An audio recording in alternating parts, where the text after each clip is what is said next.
I asked my criminal law professor if a client ever scared him. His story haunts me to this day. I get chills when I think about it. I changed certain details to make it harder to Google this case. I was able to find it when he initially told me this story, but there's more truth in this than you want there to be. I had a fantastic law school professor who was always exceptionally good to me. I was a bit of an oddball, and he took me under his wing. His wife Mary would come to school every Friday, and the three of us would have lunch together. We got pretty close, and I noticed he was very protective of her. My professor had been a public defense attorney for 20 years before he went into academia. He had a very good attitude about former clients and even visited a few in prison, including a few folks on death row. He said you learn pretty quickly that most people are indeed guilty, but you also learn to separate clients from their crimes. Almost all of his homicide cases were gang-related, and he was a pretty big believer that most gang violence is done under duress. He was also a really big advocate for shorter sentences for minors and better rehabilitation programs. He said even folks who committed really heinous crimes and deserved life in prison would still have their humanity and tended to be easy to work with. My point is that although he was very realistic about how most folks are guilty, he wasn't bitter. Once when I was doing research for him, we had some free time. He always spoke so highly of his clients, so I finally asked if he ever encountered an actual psychopath or someone who scared him. This was his story. For folks who don't know, public defenders don't have total control over their caseload.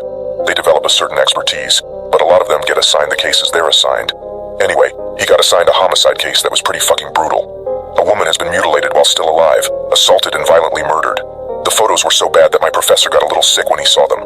What's worse is that it was almost certainly tied to two other cases with women who had also been mutilated, assaulted, and killed. They had no physical evidence, but they narrowed down a suspect who became my professor's client. The thing is, this client did not seem like the type. My professor had learned pretty early on that violent psychopaths usually have a trail of violence in their history before they graduate to murder. He also noted that usually conventionally successful psychopaths did not commit violent crimes because they had worked so hard to acclimate without letting the masks slip. It should also be noted that before this story, he didn't actually believe in a mask. He found his clients were pretty upfront with him about what crime they committed and why. He said most people who lied to him were pretty stupid. This guy was physically small and had a wife and kids.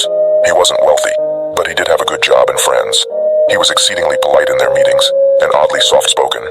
He also talked about how much he loved his daughters and was a feminist. This guy was adamant that he was innocent. My professor kind of shrugged it off. He didn't spend much time analyzing if someone was innocent or guilty, but rather what facts could be proven in court. Everything else was a waste of time. Something about this guy and the crime he had committed didn't make a lot of sense to my professor. Not only that, but the state had virtually no solid evidence. As time went on, my professor genuinely started to believe his client might be innocent and started going super hard on this case. He got a witness buried from testifying, which really rattled the prosecution.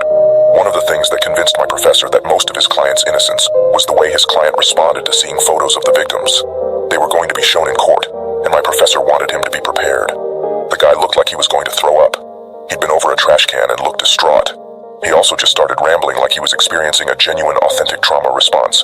He just went off about how the girl's ear was torn off, and he kept imagining his wife in that position. He said something a little odd, though. I don't know why, but the fact that all the victims are blonde and my wife is brunette is getting to me. What if it could have been her, if she had dyed her hair a different color? My professor stared at him with an open mouth, and for a moment he stopped being his attorney, and was just a human.